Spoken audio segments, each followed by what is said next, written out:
En un restaurante que nos habían dado un globo. Un globo. Y aquí estamos en un teatro marinador. Aquí estamos en el parque de bolas. ¡Qué chulo! Estos son unos muñequillos que han puesto el marinador. Estamos tomando eso.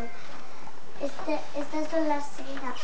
¿Qué son las eras, Inés? Un parque que está muy arriba y que se llama el Parque de las Ceras.